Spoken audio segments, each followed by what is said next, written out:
Hello everyone, GoldenNova here.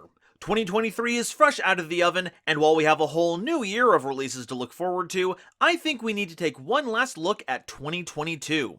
From covering the first wave of a TCG exclusive theme right as it comes out, to the serendipitous piece of legacy support, there's been a lot of cards released for themes I've already covered, and that just doesn't sit right with me. So it's time for another installment of our annual series, the Release Roundup 2022 edition.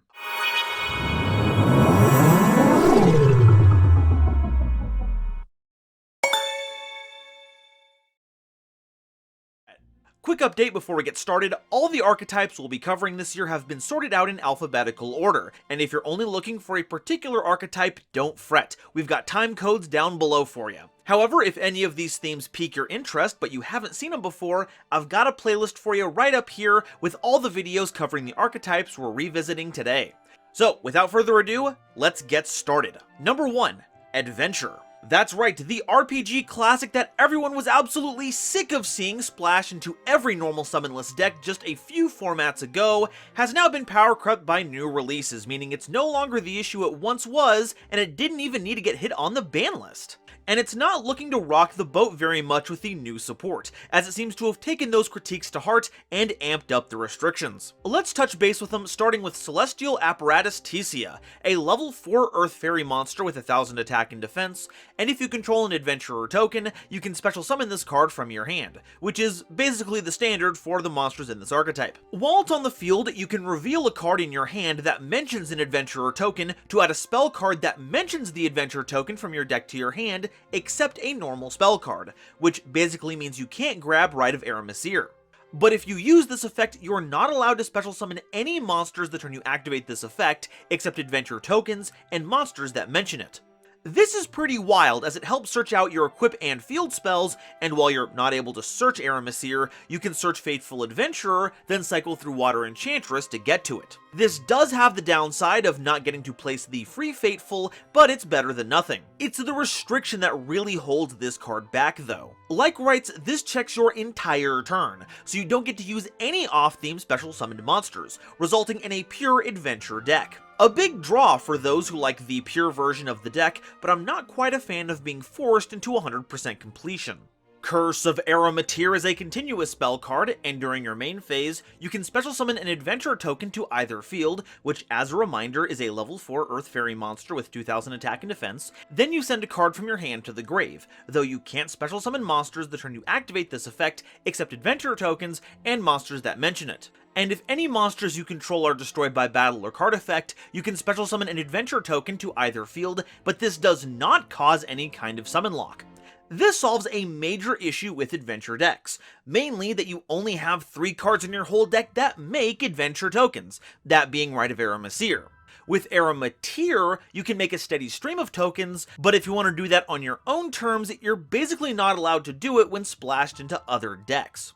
It also might seem weird that you can grant tokens to your opponent, but our field spells do love it when you destroy monsters in battle, so giving you a way to populate your opponent's field with blank monsters, especially with all the buffs and debuffs you get from the equip spells, ain't half bad. And I gotta say, if there's a better way to express a retire marathon in game mechanics than this, I don't know what it is.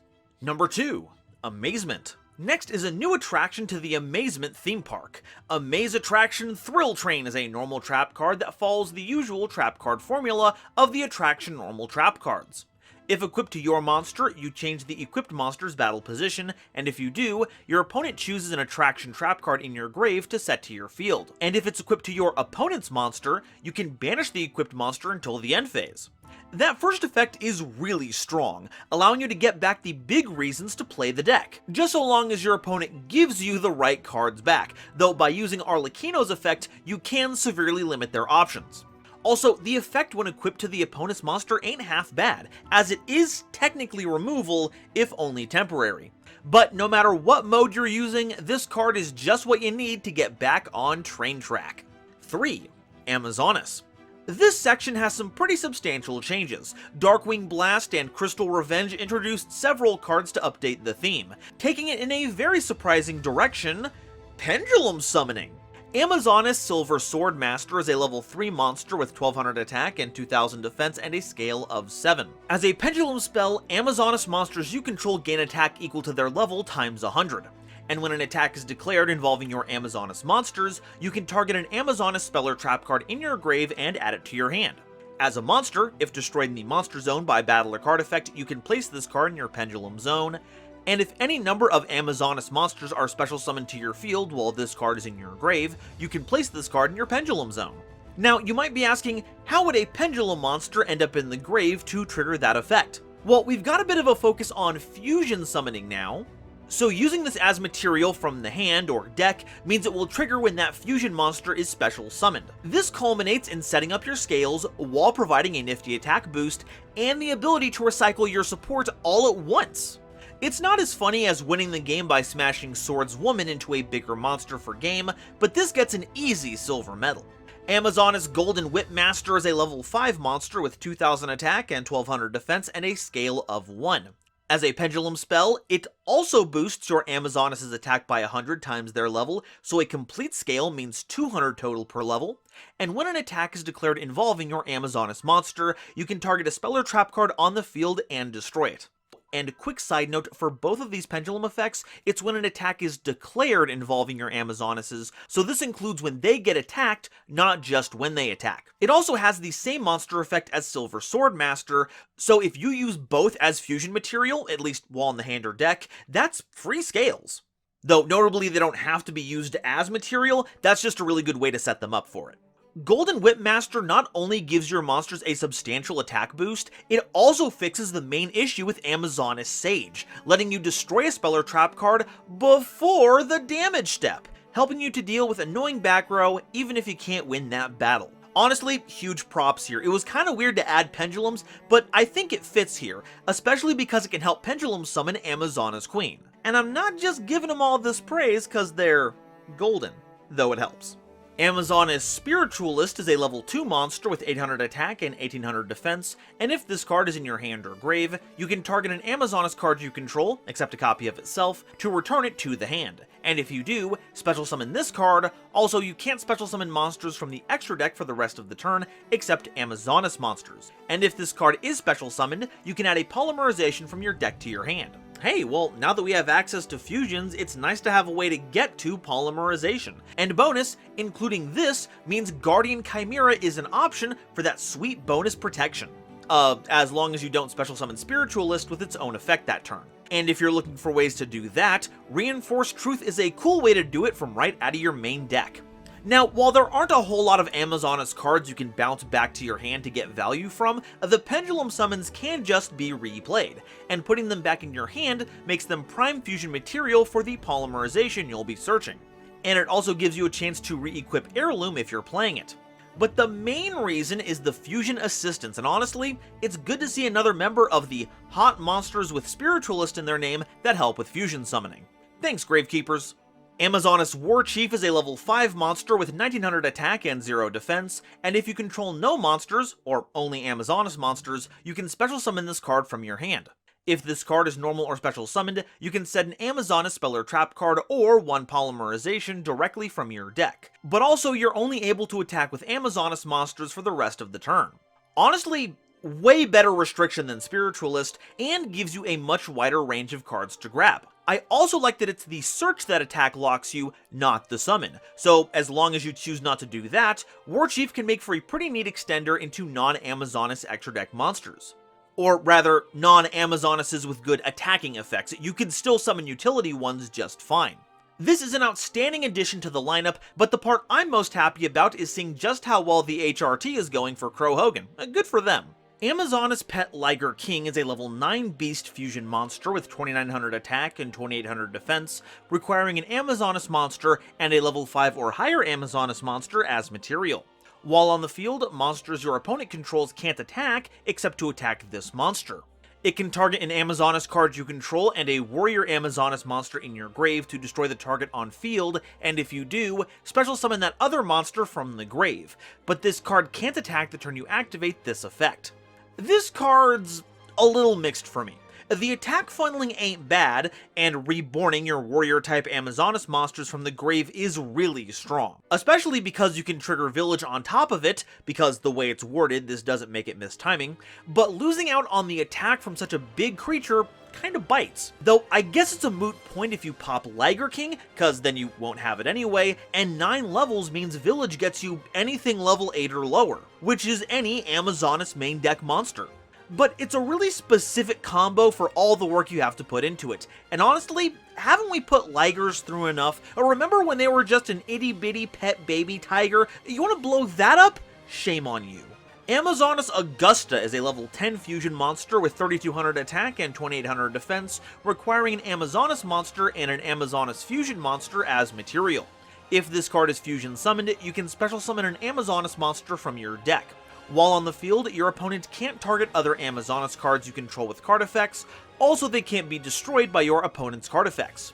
And if this card was fusion summoned using Amazonas Empress and or Queen as material, it can make 2 attacks during each battle phase. And they don't have to be on monsters, I should point out. That means, with a boost from both pendulum scales, this becomes a 5200 attack monster that can swing twice, that brings in some backup to assist in battle just in case. It's unfortunate that it doesn't extend that protection to itself, but I guess when you're on top, a good leader looks out for their subjects first. But I've got to ask, how is this hierarchy set up? We've got a queen, an empress, and now this. I'm starting to think this society's structure wasn't very well thought out. Amazonas Secret Arts is a quick play spell card that fusion summons an Amazonas fusion monster from your extra deck, using monsters from your hand or field as fusion material. And during your main phase, you can banish this card from your grave, and once, if you would fusion summon an Amazonas monster this turn, you can also send an Amazonas monster from your extra deck to the grave as material. But you can only use 1 effect per turn, and only once per turn. So despite this being on-theme support, this makes it much more polymerization support than the deck's primary means of fusion summoning. Thankfully, this does make Augustus very easy to summon if you can pull it off. In fact, Amazonas Princess is all you need. You summon Princess, get Secret Arts, then send that card to the grave using Princess's on-attack trigger. If you summon War Chief using its effect, you can get Polymerization, then during main phase 2, you can banish Secret Arts, use Polymerization, and send Empress from the extra deck to the grave to make Augusta. But if you don't want to use the Graveyard effect, you can also play this during the battle phase to El Shaddoll fusion up some extra damage. Which seems actually pretty similar to the Amazonas fusion spell that I cooked up a little while ago. Hey, wait a minute! Amazonas Hall is a continuous trap card, and when activated, you can add an Amazonas monster to your hand, or place an Amazonas Pendulum monster to your Pendulum Zone, from your grave or face-up extra deck. And if any number of monsters are special summoned to your opponent's field and you control an Amazonas monster card, you can target one of those opponent's monsters and gain life points equal to its attack. Now, it specifically says monster card, so this will trigger even if you just have the pendulums in scale. Though the life point gain might not be enough of a reason to actually play this card, especially because it only triggers once per turn. You're not getting any spooky dogwood effects right here. Now, if those 2 effects were swapped, where you gained life points on activation and got to recur an Amazonas monster each turn, it might be a different story. But for now, I'm gonna have to give this a hall pass. Amazonas Spring is a continuous trap card, and when activated, takes an Amazonas monster from your deck and either adds it to your hand, or if it's a Pendulum monster, you can place it in your Pendulum Zone. And when you take battle damage while you control an Amazonas monster card, you can gain life points equal to the damage you took. This one's a little better thanks to the fact that it actually searches from the deck, but the life point gain is almost worse. I suppose the upside is that because these cards stay on the field, they're basically free cards to send away for Princess's effect, but I'd rather just use cards that have good grave effects instead of sending placeholders. Now, I don't think I'm getting out of this without mentioning the premium booba on display in the original artwork and how it was censored in the TCG release, but the translators made one critical error. See, the bodysuit they added just makes them even hotter! This is now the horniest GoldenNova episode. Number 4. Crystal Beasts. It wasn't enough that they got their own structure deck, huh? It wasn't enough that they headlined a Battles of Legends set, huh? And it certainly wasn't enough that they got the best field spell searcher ever printed in Rainbow Bridge of Salvation. And now, they've pushed the boundaries even further, and honestly, I'm losing my whole goddamn mind over this. Golden Rule is an equipped spell that is always treated as a crystal card, making it supremely searchable by cards like Rainbow Bridge and Rainbow Bridge of the Heart. When played, it places 2 Crystal Beast monsters from your deck face up in your spell and trap zone as continuous spells. Then special summons a Crystal Beast monster from your hand or grave with a different name from those cards, and if you do, equip it with this card. And when this card leaves the field, destroy the equipped monster. No, like really, I'm losing my mind here. This immediately puts Crystal Beast Rainbow Dragon in your back row, along with any Crystal Beast of your liking, then summons Pegasus to put more Crystal Beasts in your back row. Or, to be totally unhinged, put Zenith and Sapphire Pegasus in the back row, followed by special summoning Ruby Carbuncle to summon both of them out. And that's without using any of your other resources, while applying no restrictions. Meaning you can pivot this amazing amount of advantage into almost anything. Sure, you need to have a Crystal Beast in your hand or grave to use this, but Crystal Bond already sets that up. This is a truly absurd card, and this is already on top of Crystal Beasts being really good, even in Tirishizu format. Keep an eye out on this one, because if you treat it right, it'll treat you right. That is the golden rule, after all. Number 5, Egyptian Gods. They just will not stop making Egyptian God support, huh? Oh well, they keep making it, I'll keep talking about it. The Breaking Ruin God is a quick play spell card, and the activation of this card or its effects can't be negated, nor can its effects be negated. A very important distinction, even though they sound basically the same, it does cover all the bases of negation. It special summons an Obelisk the Tormentor from your hand or grave, and if you do, it's unaffected by your opponent's card effects this turn. And if you tribute 2 or more monsters you control at the same time to activate one of your cards or effects while you control Obelisk the Tormentor, you can banish this card from your grave to banish all monsters in your opponent's grave, and if you do, inflict 500 damage to your opponent for each card banished. Wow, that is a quick way to close out a game, huh? To be perfectly clear, that grave effect will trigger off of Obelisk's Monster Wipe effect, and if your opponent has 16 monsters in grave, that's just game. And that only has to be half as much if you trigger this off of Soul Energy Max instead. This is also one of the best ways to enable Fist of Fate, one of the cleanest ways to remove a monster from the field in the entire game. And best of all, the Breaking Ruin God doesn't apply any restrictions to Obelisk, so you can use it to attack that turn before it inevitably self-destructs. In fact, that's about the only thing that ruins this card.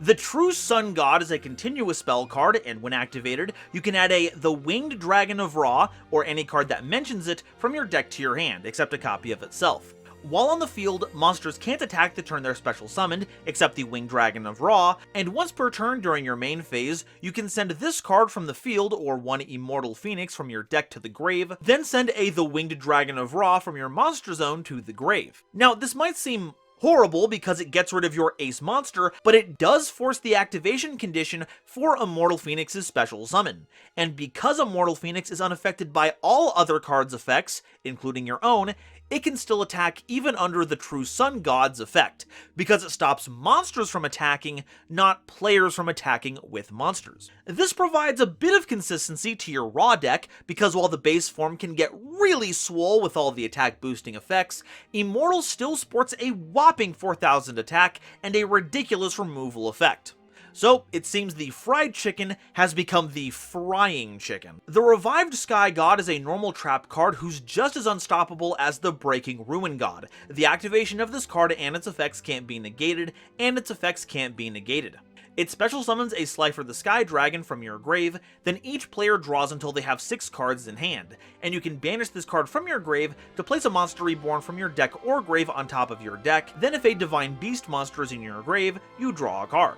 Oh boy, did this get a lot of hype. Theory crafting gripped the community for a small period of time of tier limit deck lists that would utilize this card to its fullest. But since we aren't seeing Slifer tier turbo lists running around the regional circuit, it's safe to say we don't have to worry about it. In a more Slifer focused deck, well, it's gonna ensure your Slifer has 6,000 attack, and potentially sets up another big attack with Slifer using the Grave effect. The only problem is that, Your opponent also gets a full hand refill, so if you don't beat your opponent the turn you activate this effect, you might not get another shot at it.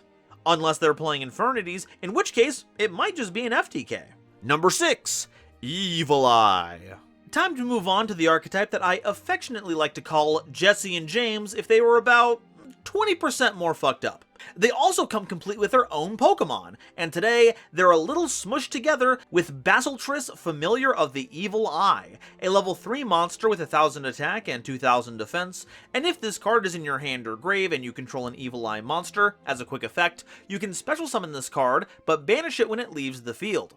And during your opponent's turn, as a quick effect, immediately after this effect resolves, link summon an Evil Eye monster using monsters you control. When you do, you can treat Evil Eye equipped spells you control as Evil Eye monsters and use them as material, which, I must say, is completely bonkers. One of the issues with making the Evil Eye Link monsters is how resource intensive they can be.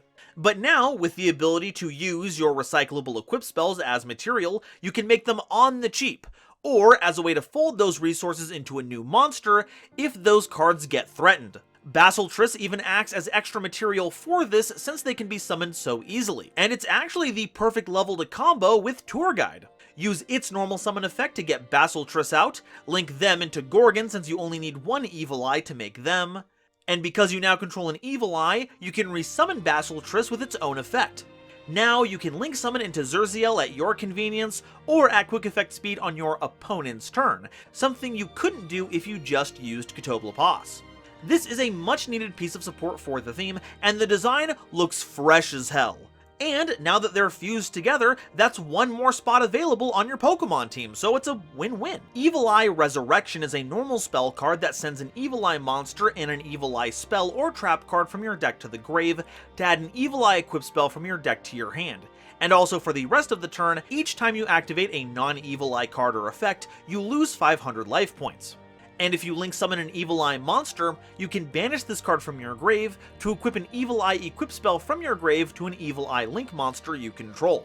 Another fantastic piece of support. Not only does this get you whichever of the Evil Eye equips you need, it also sets up Ketoblapas and Basiltris in the grave, as well as possibly the other Evil Eye equip to use its grave effect. And the grave effect is integral to fixing up Basiltris' only drawback. See, if you use the Evil Eye equip spells as material, that means you can't benefit from them on the board. And since you use that effect on your opponent's turn exclusively, you can't recycle them immediately. But with Resurrection, once that link summon resolves, you can banish this spell from your grave to slap an Evil Eye of your choice back onto your link monster. I'm also pretty chill with the life point draining condition. Yeah, it can get out of hand if you sequence this incorrectly, but when you play Evil Eye, that's something you've already signed up for. And if you use Evil Eye of Gorgoneo, this is just another vector to widen the life point gap for bigger attack bonuses. If anything is going to resurrect this deck, it's gonna be this. Number 7, Exosisters. But with all this meddling in the grave, you're gonna need some warrior nuns to keep it all in check, and that means more Exosister cards. Exosister Martha is a level 4 monster with 1600 attack and 800 defense, and if you control no monsters, or only Xyz monsters, you can special summon this card from your hand, and if you do, special summon an Exosister Ellis from your deck. But you're locked into only special summoning Exosister monsters the turn you activate this effect. If any cards move out of either grave except during the damage step, you can special summon from your extra deck an Exosister Xyz monster using this face-up card you control as material. Now, that last effect is a lot like the rest of the Exosisters, but with one key difference. Martha doesn't care how cards are moved out of the grave. The rest need it to be your opponent, but Martha can be triggered by your own effects or costs as well, which is a huge boon.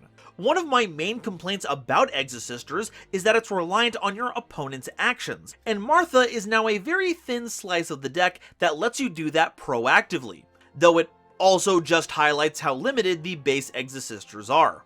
Thankfully, Martha is an amazing enabler as well, as it grabs another Exosister out of your deck in the form of Ellis, which can potentially enable other Exosisters in your hand, or to go immediately into an Exosister Xyz if you don't feel like waiting around to dole out those grave consequences. Exosister Returnia is a normal trap card that you can only activate if all monsters you control are Exosisters, minimum 1. You pay 800 life points, then target a card your opponent controls or is in their grave. You banish it, then you can apply one of the following effects. Either Xyz summon an Exosister Xyz monster using monsters you control immediately after this effect resolves, or if you Xyz summon this card, banish a card your opponent controls. So it's a card with a very broad range to banish with that can either help enable your Xyz monsters, or if you're already on track with that, you get to non-targeting banish another card on field of your opponent's. This is another great addition to the theme, especially in one that's in dire need of good support. And I'm certainly not going to turn down any improvements to the Sister Act. Number 8, For Hire. My favorite joke on the player base, and let me tell you, I was over the moon when these were announced. Rex, Freight for Hire, is a level 2 Earth dinosaur monster with 300 attack and 200 defense, giving them some funny little Kuriboh stats. If this card is normal or special summoned, you can add a spell or trap card for hire from your deck to your hand. During the main phase, if you control a monster for hire as a quick effect, you can banish this card from your grave, then target a card for hire in your grave and either add it to your hand, or special summon it if it was a monster. Oh boy, this card is an excellent addition to the theme. Being able to search Mayhem and Rookie is outstanding, especially if you use Rookie to trade Rex in for Beat, and then you get to recycle any of your on-theme cards. And because it's a quick effect, you can trigger some great on-summon effects from Raphael, Dinah and Sagitta, and Sneak and Folgo to get some sweet draws. No notes here. This card is Rexcellent. Donner, Dagger for Hire, is a Link 2 Earth Beast Warrior monster with 1600 attack, requiring any 2 monsters with different types. You can have it target a monster for hire you control and a monster your opponent controls and destroy them, and you can also have it tribute a monster to special summon a monster for hire from your hand or grave with a different original name than the tributed monster. Then if you tributed a Link monster to activate this effect, you can special summon one more such monster, but you can only use one effect per turn and only once per turn, which is a darn shame, as you can't link into Donner, get the Scrap Dragon effect, then tribute Donner to summon 2 more for hires all in the same turn. It's a bit of a snag, but honestly, this card is still bonkers. The removal effect is just kinda there in case you need it, because other than that, it acts as an amazing filter. It doesn't care about levels when it comes to the summon effect, so you can bring back any of the high impact for hires, like the ones I mentioned for Rex, not to mention the variety of utility monsters for hire, all by using any 2 monsters that have different types. And once you've done so, you can have Rex revive Donner, who can then tribute themselves to do it again. I think the only misstep here is that this monster is called Donner, but they're not a reindeer. What's up with that? Number 9, Generators. The Dire Special. We better get these taken care of before she notices, otherwise I'm never going to hear the end of it. Vara, Setier of the Generator bosses, is a level 9 Fire Fairy monster with 2500 attack and defense, and like usual, you can only control a single copy. If this card is in your hand or grave, you can send one other Generator card from your hand to the grave to special summon this card, but banish it when it leaves the field. And if this card is special summoned, you can special summon a Generator monster from your hand or grave, except a copy of itself. Now, this does something very unique among the Generator bosses, giving you plays on your own turn. I know, shocker. It's extremely powerful because the Generator card you pitch can just be another monster, which gets instantly summoned back thanks to Vara, without applying any restrictions or negations. You can get a Mardell search, put Lopter on board in preparation to process some tokens, or set up Har to punish some searches. The banishing clause might seem a little suspect, but as all the Xyz players in the audience know, that's not an issue as long as you use it as Xyz material, because from there it'll just go to the grave, making it a great revival target off of Hela. As it turns out, Vara's effect to summon a companion doesn't just trigger when you use its own special summoning effect. Thank goodness VFD is banned, because otherwise it'd be even easier to make that. But there's still a slew of great rank 9s you can choose from. Myriologic Aggregator can loop some Intis destruction effects, 9 Lives Cat can get you some revival and weird protection, Phantom Fortress Enter Blatnir for some removal and slight flavor win, Sacred Tree Beast Hyperiton for some negates, and of course, our on-theme options. No denying it, this card is very good. And yeah, I said options because we've got a new Exosmonster made out of an old friend. Labrynth, Generaider Boss of Shadows, is a rank 9 Fire Fairy Exosmonster with 2500 attack and defense, requiring 2 or more level 9 monsters as material, and you can only control 1 copy of this card. While on the field, all monsters your opponent controls lose 1000 attack and defense, and as a quick effect, you contribute this Exos-summoned card to special summon a non-fairy Generaider Exosmonster from your extra deck. Then you can attach cards from the field and or grave to it as material, up to the number of materials this card has. Yeah, cards on the field, no other conditions, so you can scoop up your opponent's cards at quick effect speed as you summon Jormungandr, and the more material you had under Labrynth, the better. And until you do that, you get to apply what is effectively the inverse of Lopter's buff to your opponent. And let me tell you, 1000 is a lot to lose. It's so good to have another option to go into for your extra deck. You could say it Ragnaroks. The apocalypse is gonna suck. Number 10, Ghoti. Ah, fish. You were full of such promise once. When are we gonna get a good TCG exclusive theme that lives up to the hype? Oh well, hopefully this lays the groundwork for something better down the line. For now, let's talk about Zep, Ruby of the Ghoti, a level 2 tuner monster with 0 attack and 1000 defense. You can banish this card from your hand, then target a fish monster in your grave and banish it. During your opponent's turn, if this card is banished, you can special summon it. And if this card is special summoned, you can, except during the damage step, immediately after this effect resolves, synchro summon a fish synchro monster using this card you control. This works a bit differently than the rest of our quick synchro summoning tuner monsters. The rest of those level 2 tuners work kind of like Formula Synchron. As long as they're special summoned, you can quick effect synchro summon. But Zep here doesn't have that option, rather it triggers immediately once they're banished. This means you have a lot less control over it, but it does let you do some pretty tricky things. For instance, if it gets banished by the effect of Deep Beyond, it immediately comes back and pairs with any other Ghotis you have on the field afterwards to make a new synchro monster. It also pairs very well with Azcan, because if you use its effect on your opponent's turn, banishing Zep, you can bring it back and then immediately sync those two together into Great Beyond. But no matter how you use it, it'll really put a Zep in their step. Zep in their swim? I don't really know how this works for fish anatomy.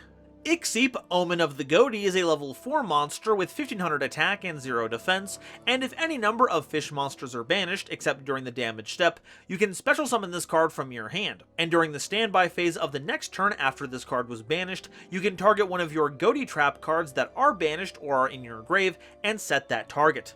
Ooh, that's nifty! An extender that triggers any time your fish are banished. And if it itself is banished, you get back one of your traps. Though, cruelly enough, it sets the trap during the standby phase of that turn, meaning it can't be used that entire turn, leaving it open to being picked off, which honestly kinda sours the whole deal. The summon effect is pretty good, but the weird templating on the second effect feels like a bad omen. Snopius, Shade of the Ghoti, is a level 6 monster with 2100 attack and 0 defense, and during the main phase, as a quick effect, you can banish 2 fish monsters from your hand and or grave to special summon this card from your hand. And if this card is special summoned, you can target a face-up card on the field, and it's banished when it leaves the field. It doesn't banish immediately, that card is just banished when it leaves the field. And if this card is banished, you can banish a fish monster from your grave to add this card to your hand.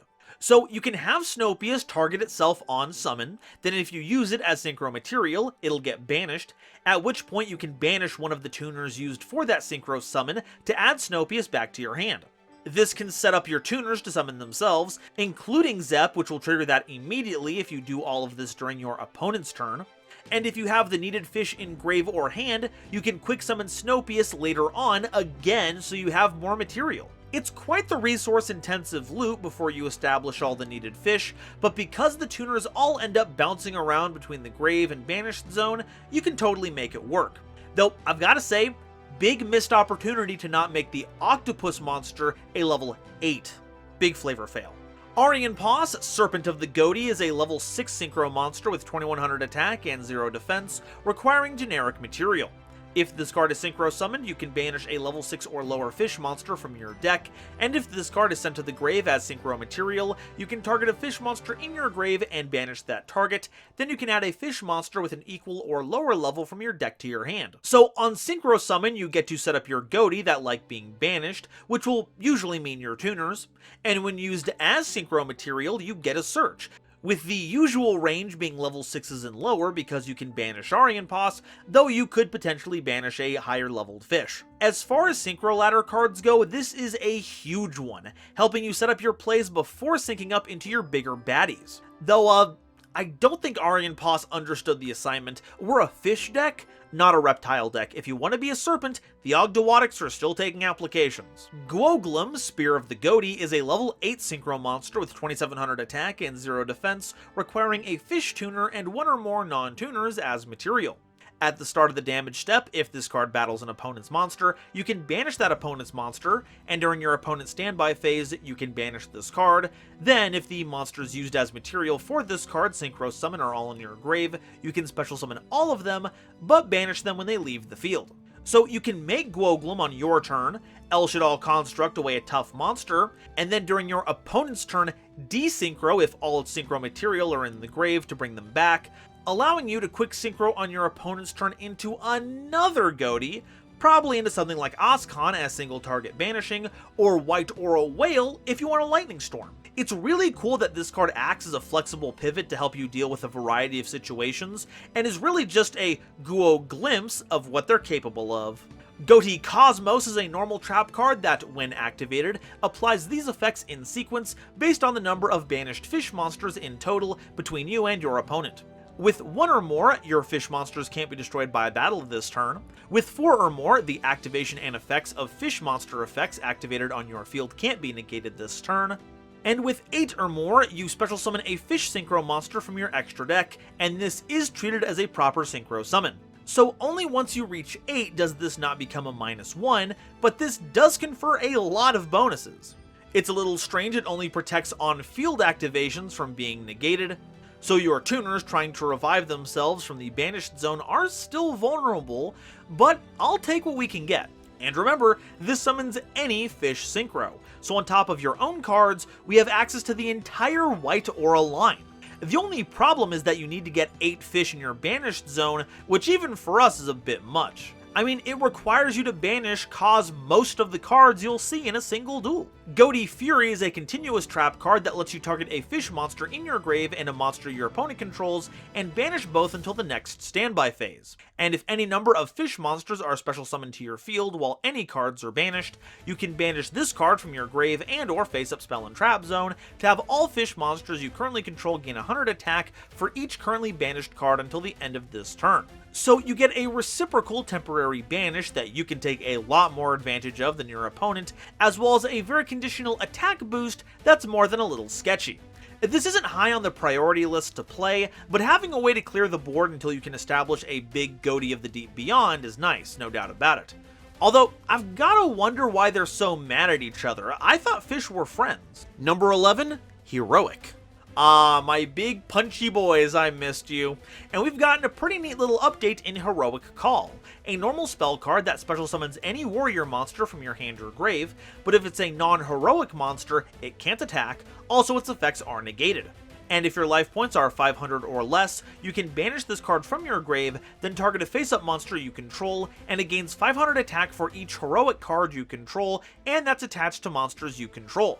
So we get another way to mobilize our monsters and can even summon off-theme warriors, though they don't get to be anything but vanillas that can't hack it in the battle phase. Something funny though, the once per turn restriction only applies to activating the hero call, but the grave effect has no such limitations, so if multiple end up in your grave, you can double dip or even triple dip on that boost.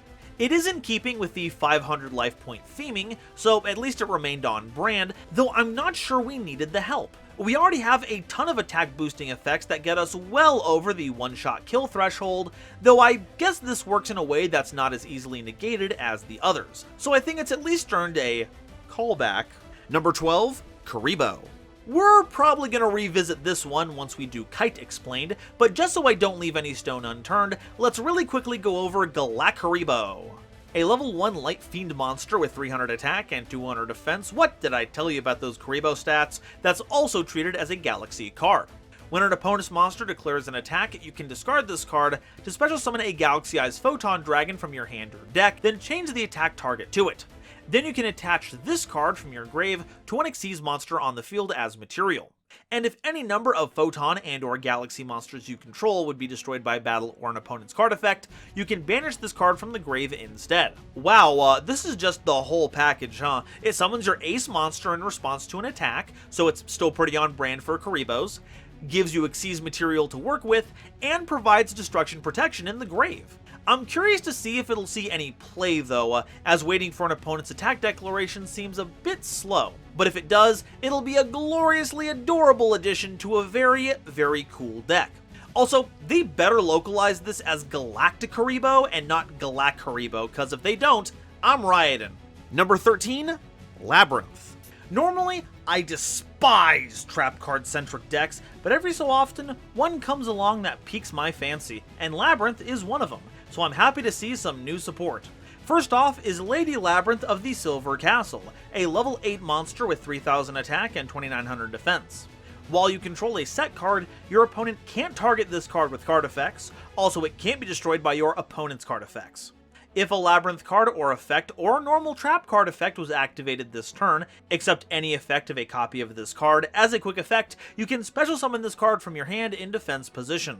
And when a normal trap card is activated as a quick effect, you can set a normal trap card with a different name directly from your deck. Great googly moogly, this card is strong. It's got a bit of an Altergeist multi-faker thing going on here, where you can summon them from your hand for free when you're doing what the deck is meant to be doing. In this case, activating normal trap cards and using Labrynth effects.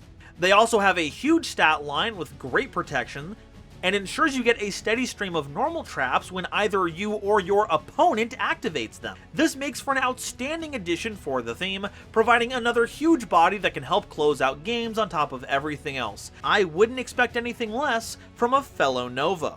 Big Welcome Labrynth is a normal trap card that special summons a Labrynth monster from your hand, deck, or grave, then returns a monster you control to the hand. You can banish this card from your grave, then target a fiend monster you control, or if you control a level 8 or higher fiend monster, you can target a card your opponent controls instead and return it to the hand. But you can only use one effect per turn and only once per turn. I absolutely love this card because even the downside can enable our effects, since that's technically a normal trap effect removing a monster from the field, and the grave effect being essentially a compulsory evacuation device complete with quick effect timing is stupendous. I mean, so long as you have a level 8 or higher fiend, but Big Welcome should be able to handle that. And hey, wouldn't you know it, even in the grave, that's also a normal trap effect removing a monster from the field. I could not be happier with this, especially because it's a Welcome Labrynth card to combo with our field spell. It's gonna be a big help. Number 14, Libromancer. Ooh, now here's a theme I've been looking forward to talking about. Libromancers have such a cool aesthetic, and the idea of a field spell that can infinitely ritual summon is ridiculous. So let's not delay any longer and talk about Libromancer Fire, a, well, fire attribute Cyber's monster, with 1800 attack and defense. And you can reveal a ritual monster in your hand to special summon this monster from your hand. And if this card is special summoned, you can add a Libromancer monster from your deck to your hand. An effect that combos very well with Geek Boy, since they can also be special summoned from the hand by revealing a ritual monster.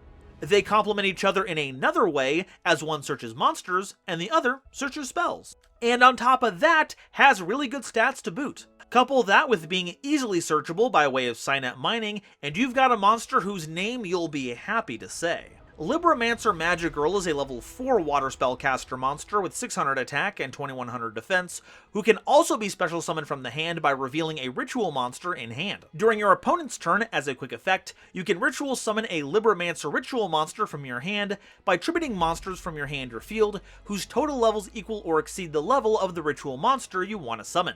That's pretty sweet. It's a way to quick ritual on your opponent's turn, though granted we don't have a lot of rituals that can take full advantage of that. But we aren't without options. It's also just another vector for ritual summoning if all the others fall through, so it's still more than welcome. It's not the most impactful support we've gotten thus far, but I believe in Magic Girl.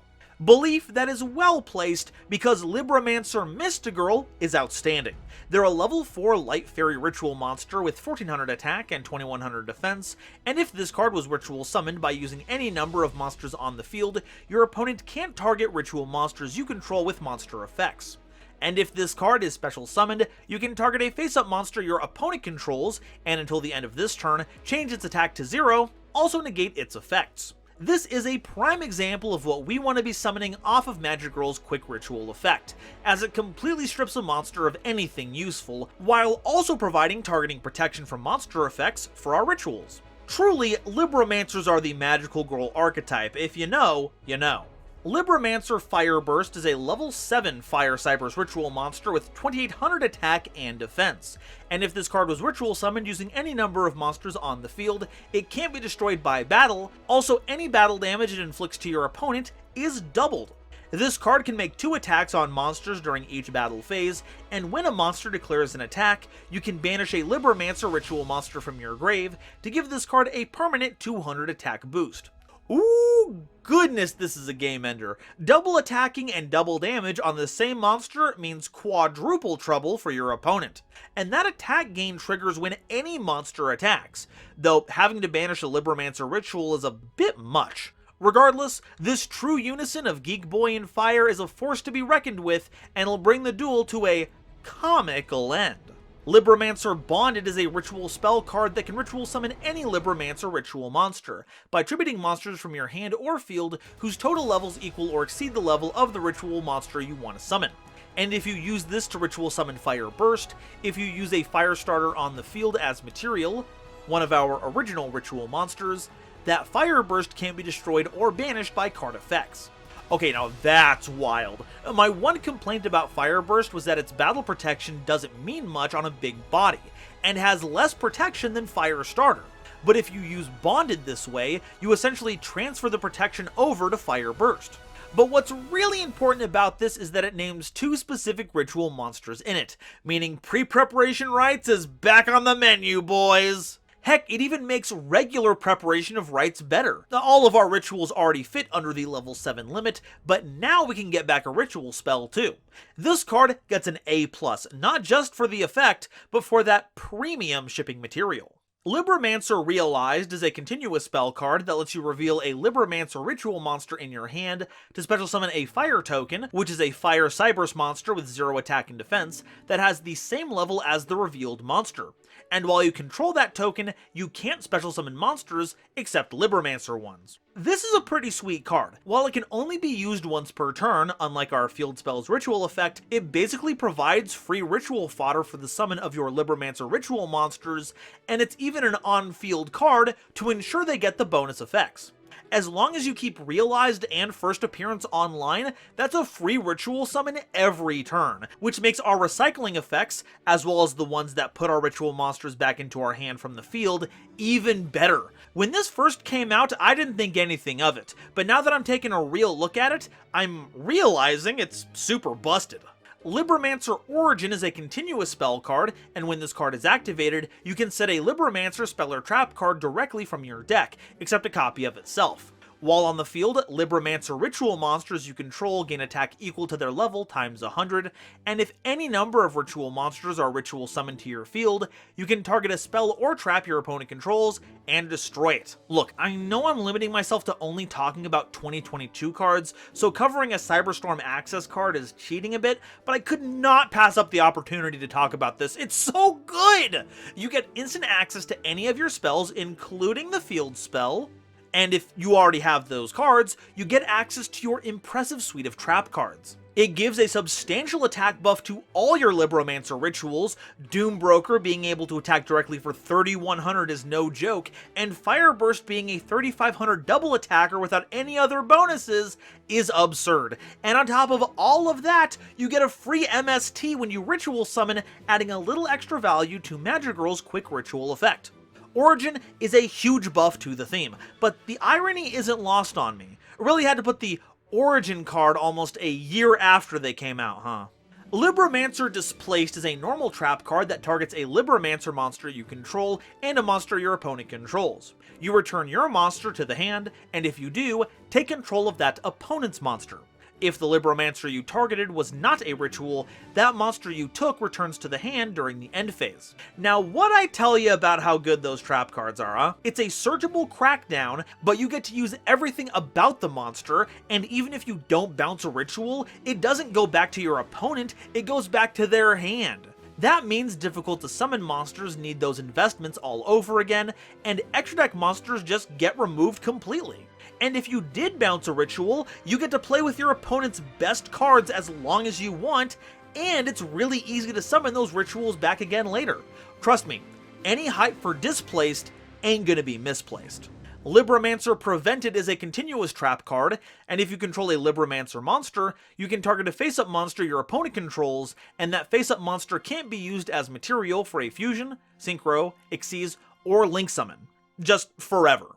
And once per turn, during the end phase, if you control no Libromancer ritual monsters, send this card to the grave. This one's gonna be a bit more situationally useful, but to be fair, who isn't using the extra deck nowadays? And if you want, you can even just run this as a singleton copy, grabbing it with Origin if you need it. Being able to prevent a monster from being used as anything short of ritual or tribute fodder can actually gum up a lot of decks, but that being the only thing Prevented can do really prevents it from seeing broader play. And that about covers it for part 1 of the 2022 roundup. You won't have to wait too long though, because part 2 is coming out this Friday, so to make sure you don't miss it, hit that subscribe button and that dang old notification bell so you catch the premiere. And if you could also do me a favor and share this video with someone you know, I'd super appreciate it, because they might find a card they missed out on during all of the releases this year. This episode was brought to you by my lovely patrons, including this month's illustrious Quasar Commander, Julius Sneezer, Nebula Navigator's 3rd Dynasty, Adam Zajdel, Avi Chali, Kane Senpai, Cameron Berg, Chibi Gohan, Eric, Frankie, Genesis Yu-Gi-Oh!, Gloomba 331, Great Big Pillock, Harry the Ominous Benefactor, Howling Zangetsu, Ironic, John Manji, Larakia, Mana Charge, Marluxia is a Girl, Meteornus, Michael Madsen, Mighty Action X, Panther J, Rebel King Lucifer, Rem T Bright, RJ the Jank Monarch, Ruxith Sarani, Sophie, apparently, the Charizard Flame, the Fresh Prince of Conair, the Wizard Moose and Xander Wolfensberger, Cosmic Crusaders Ariel Kersey, Bear Shark Depot Studios, Chaz Ghost, Chris Kessler, Corbinisms, Emily, Eva Padilla, Herbal D, Jesus Garcia, Kale the Dragon, Carp, King Scarlet Yu-Gi-Oh!, Lord Whoop-De-Doo, Manga Pages, Marion James E. Picata, Matt Simmons, Neo Trinity 7, Nitromo, Sarah Lo Sulci, Shaquille Solomon, Shooting Star 3300, Star-Lord 777, Superpurd, Tucker Ordorn, and the Legendary Raven, as well as the wonderful Starlight Explorers you see on screen now. I'm only able to continue doing this thanks to the support of these lovely people, so if you'd like to be a part of these credits, help me in my journey to cover all of Yu-Gi-Oh's archetypes, and get all my videos just a little bit early, please check out my YouTube membership or Patreon links in the description to see if I have anything you'd like on offer. And if any of these cards looked cool but you're not familiar with the archetype, check out this playlist of all the archetypes featured in today's video. And if you want to see 2 Yu-Gi tubers going at it, check out Noah Jek and I's latest series Progression Polls, where your voice shapes the format. Thank you all so much for watching, and I'll see you next time. Bye-bye.